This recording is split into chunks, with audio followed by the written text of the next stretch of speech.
Welcome back to the Shred the Spread podcast. I'm your host, Jared. This has been our bye week. Obviously, that's why you guys did not get a preview episode on Thursday. You can stay up to date with the podcast by following us on Twitter at @ShredTheSpread_. Those of you who follow us, obviously you saw that information. For those of you who are looking out for an episode, I apologize for leaving you guys in the dark, but that is just another reason to follow us to stay up to date on Twitter. But we know it's our bye week. We're still going to give you our 5 favorite bets for the week as if we were playing in the contest. And we're going to keep going. We're still alive as Survivor. We're still surviving. So without further ado, let me bring on my co-host, my right-hand man, my dude, Donnell. What's going on, man? Yes, sir. What's going on, my guy? Back at it again this week. Like I said, a little bit of a bye week, a little bit of a woosah, nice little at ease break. We came back with another winning week last week. That was good. I think that's a good place to kind of set up a bye. These lines are ugly. So why not take a chance to take that bye week? Like you said, guys, sorry for not putting the episode out there. That's why, like I said, stay tuned, man. Definitely stay tuned to the podcast. Follow. I tell you guys that every time we do the episode outro. So let's lock in. Let's see what we let's still give it our 5 picks. We might be playing a contest. We still got like about 5 picks that we throw out there still. Yeah, we're still gonna hook you guys up as always. That's what we do. We are in week 8, Donnell, and we are sitting at 6 winning weeks and 1 losing week. Just 1. And that 1 losing week was 2 and 3. So, I mean, we're sitting in such a good spot for the contest. We've been feeling it. We're not going to force it this week. We have some good weeks coming up. I've been looking at some of these matchups, and we just took the opportunity to use this bye, or use our skip, as I should say. We have to use it at some point, so we're not going to force it. We've been feeling good. These lines stink. But also, just real quick, before we get started, shout out to Buzz Off Prick. He seems like I'm gonna take a shot in the dark and say he's from the UK. He left us an awesome review. Yeah. He said, Here before these two are famous, great podcasts with great input, short, sweet, to the point. Really enjoy listening to this podcast. Keep up the great work. Buzz, we appreciate that. We appreciate that. We love seeing these reviews. We've surprisingly had a decent amount, but these were one of the ones that stood out to us. So Buzz, if you're listening, shoot us a DM on Twitter and we'll get you hooked up with a free shirt. Shout out to Buzz for listening to the podcast. But Donnell, are you ready to get into these 5 picks of the week? Let's go. Let's do it. All right, here we go. So in all likelihood, Deshaun Jackson's going to at least get a return. Deshaun Jackson gets a block. Are you kidding? Way downtown. Oh, what a shot from Curry. That is a disgusting act by Randy Moss. Leading us off, Donnell, this is your team, so I'll give you the reins. Go ahead, man. Tell them what we're on. All right. For the first game of our 5 pick, non-official in a way, but our first pick, the team that stinks just as much as these lines, the Washington Commanders at +7 against the Philadelphia Eagles. Why? I'll tell you why. We see what happened last time, right? No matter how many times Sam Howell got sacked that game, I think it was about 6 or 7 that game, and he just continued to show resiliency, play after play after play. You got to kind of play the trend here. This is a division matchup. Like I said, anytime you have a division matchup and it's about that 7-point above radius, you kind of got to play it in a way. I know the Commanders have been very, very rough these past couple of weeks, and trust me, you can only imagine my anger level right now at this point. But at the end of the day, this Commanders team did put up 31 points the last time they played this Eagles defense. And on top of that, the Commanders are now at home behind the crowd. Listen, this is just a little shout out from me to the Commanders fans. Show out, guys. I know it's been rough. This has not been what we kind of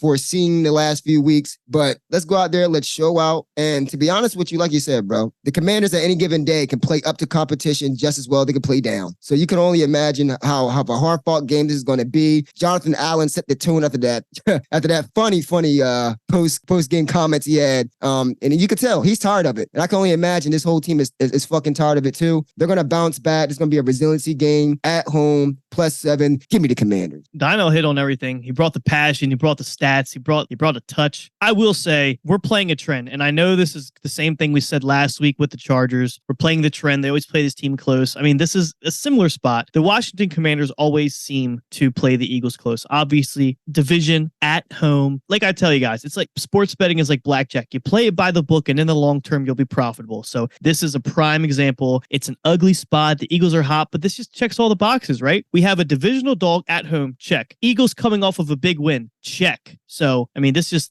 does show a lot of spots of why we would take that, but we're not going to hit it on it too much. Let's move on to our second pick. We're staying in the NFC East, and we're going with the New York Giants +3. I know. You guys probably held your nose when you heard that shit, but hear me out. Tyrod Taylor, what does he do? Not turn the ball over. What does this Jets defense rely on? Turnovers. So, if we have a quarterback that's going to maintain control of the game and you have a defense who's going to get aggressive, the Jets defense is going to get antsy. They're going to want to make plays. And I could see a few big plays coming downfield from Tyrod. So Tyrod has been managing the game exceptionally. The Giants beating the Commanders last week was kind of a testament to that. It was a low-scoring game, but the Giants maintained possession of the ball for so much of that game. It kind of stunted the offense of the Commanders.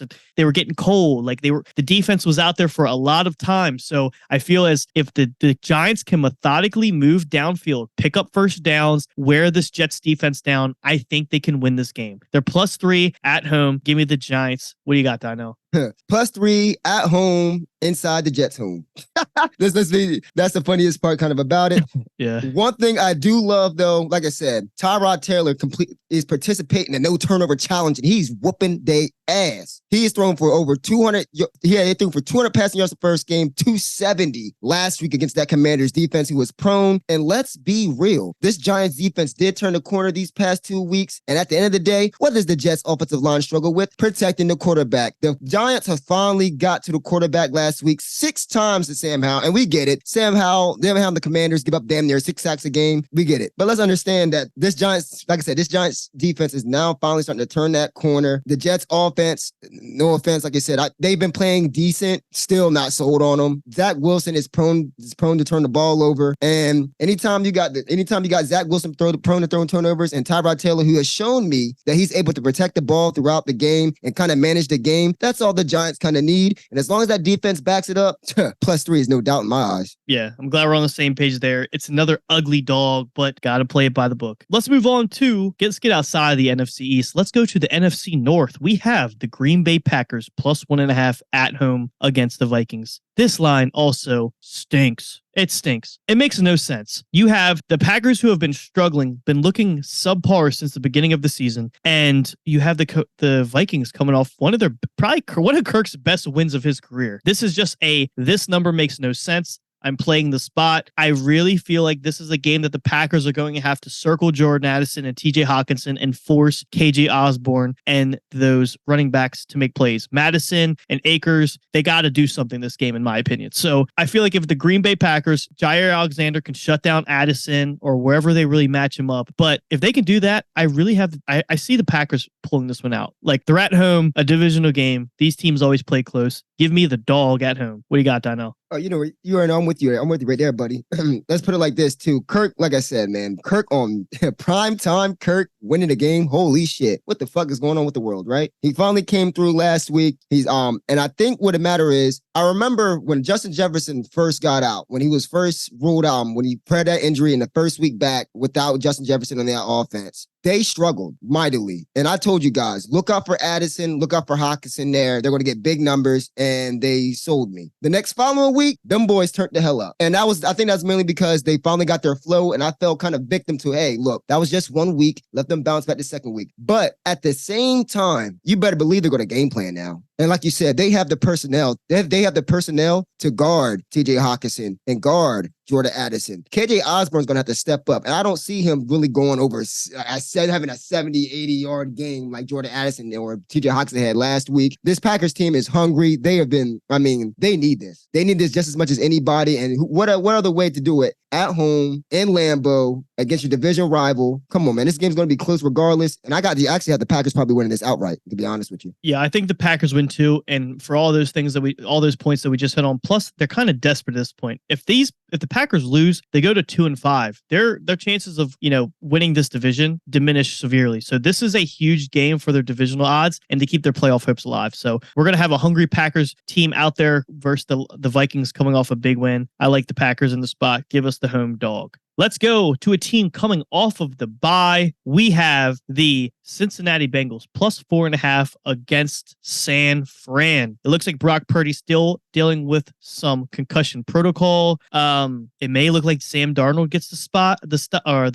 The Bengals, you could kind of see they started picking up steam right before their bye. Me and Nell hit it. They wanted to win that game to go into the bye. They didn't want to, obviously they didn't want to go out there into the bye with, what would they recommend, 2-4. So they solidified the first part of their season before the bye. They went 3-3 into the bye with Joe Burrow playing absolutely horrible the first few games. So the Bengals really have to start picking up steam here. So the 3-3, they're going to want to win this game coming off of the bye. They've had extra time to prepare, and now there's chances that they're going against Sam Darnold. Yes, Christian McCaffrey is unstoppable, 15 or 16 touchdowns straight in all of his games. But you see that when this team is banged up, Trent Williams out, a lot of pressure coming on his left side.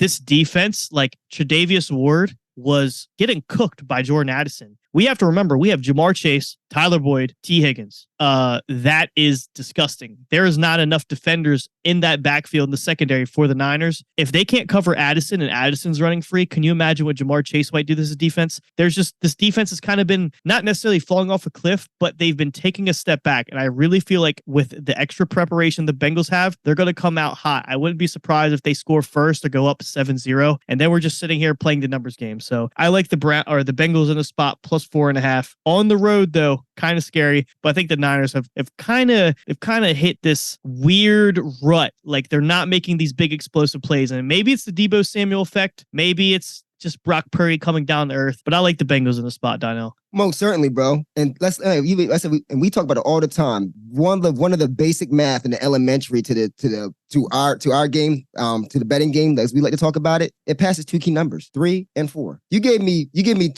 I go past two key numbers with smoking Joe Burrow, right? Off of a bye, who has been, dinged up beforehand. But before the bye, Joe Burrow was dinged up. He's now fully healthy. Jamar Chase has been just as good as anybody, even with Joe Burrow hurt in this situation. The 49ers have a quarterback who sees ghosts. He ain't going to see Deebo, and he might not see Trent Williams. So he's going to see more ghosts than anything else. Honestly, man, like I said, I'm sure this might be an underdog play. If you want to do like underdog round robin, like I like to do every week, this is one of my underdog round robin plays. I mean, it looks too good. Like you said, it is on the road, so it is kind of tough that can't out in Levi Stadium. But I'm gonna tell you what, man.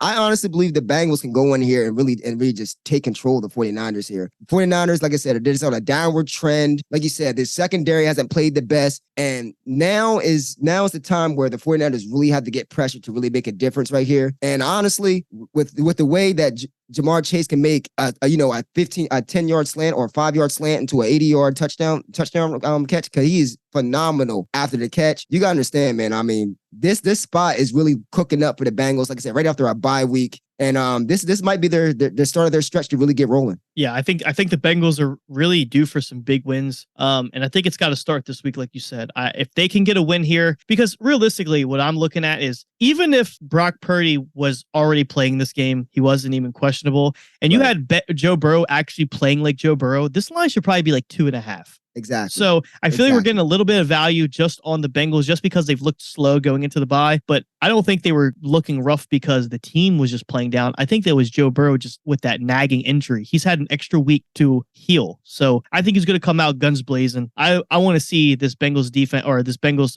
passing offense against the Niners secondary. I really think Joe Burrow might have a big game. So we like the Bengals in the spot. We're going to the caboose. The train is about to leave, but we got to get one more passenger on, Donnell. Who's that? The Baltimore Ravens minus 9.5 against the Cardinals. And what else can I say? You saw what they did last week. They dismantled the Detroit Lions. And boy, I knew a lot of people bet the Detroit Lions last week. And look how smart we looked last week. Look how smart we looked last week, right? That defense, stout, right? They looked really, really stout. Lamar Jackson, you see the way he was throwing that ball? He's here. That offense that I was clamoring about all off season, it's finally here. And now you're about to give that to me against a Cardinals team whose offense has been has been teeter-tottering, especially without James Conner. What are we talking about here? The Seattle Seahawks had -8.5. They put up 24 points and won 24-10. You can only imagine the offensive output the Ravens can have here. I just love how dynamic Lamar Jackson has been looking. I mean, he looked really phenomenal last week. And they're actually catching passes. You see, when the Ravens receivers catch passes, good things happen. Do we not see that? Good things happen. And like I said, I don't know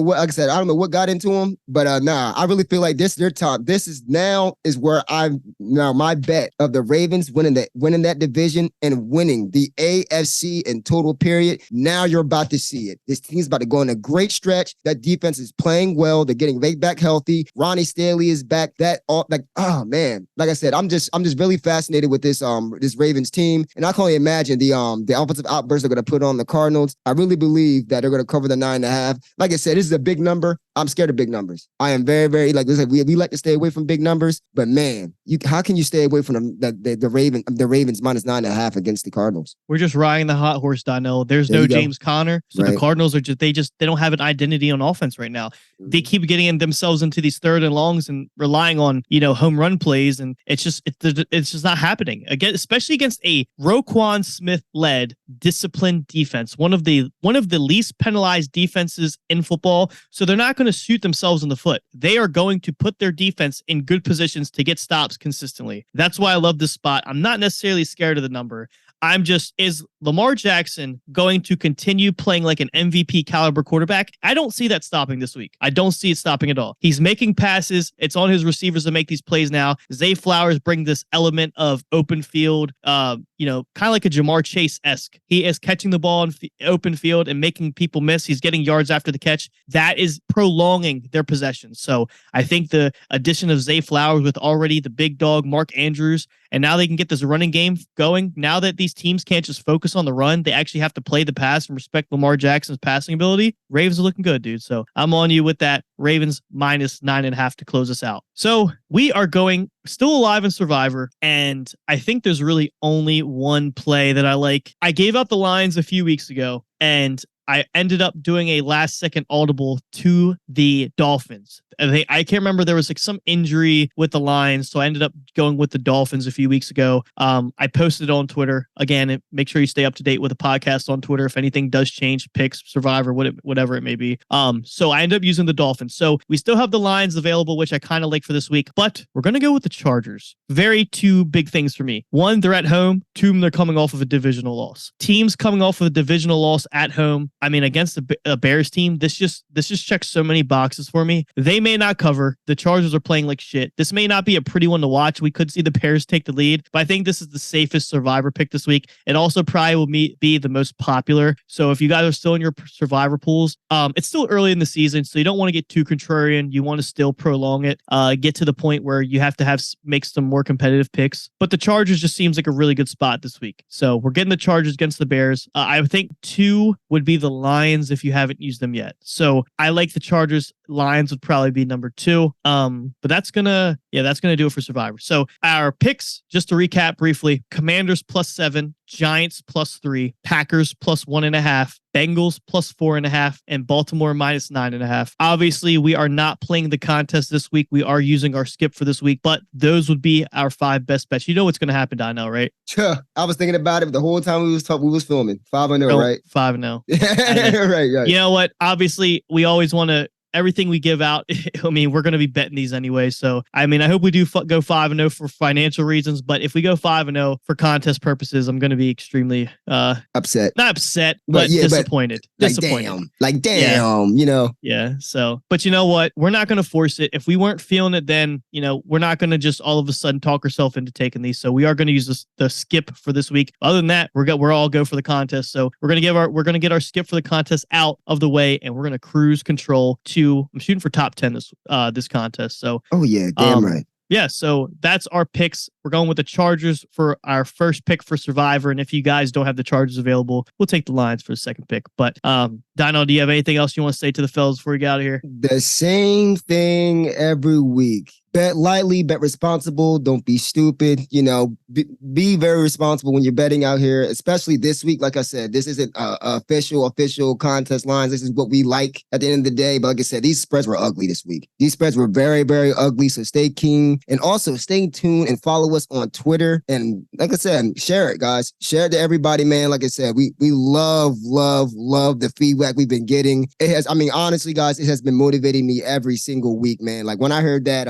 that message from Buzz Off. I forgot the whole name, but Buzz Off from the like I said, it really pushes me. It really pushes me to really lock in each and every week, take notes, even when I work these 12-hour shifts throughout the week, man. So like I said, tune in, share it, you guys. Hey man, let's keep this train going. Yeah, dude, this has been an awesome season so far. We're hoping that it pays dividends in the contest. Obviously, that's the whole reason we're doing this. With that being said, this has been our week 8 best bets for not our contest because it was our skip week, but in general, our week 8 favorite 5 bets. For myself, for Donnell, and our awesome producer, Tyler, this has been another episode of the Shred the Spread podcast. Thanks again for listening. Until next time, we'll see you. Peace.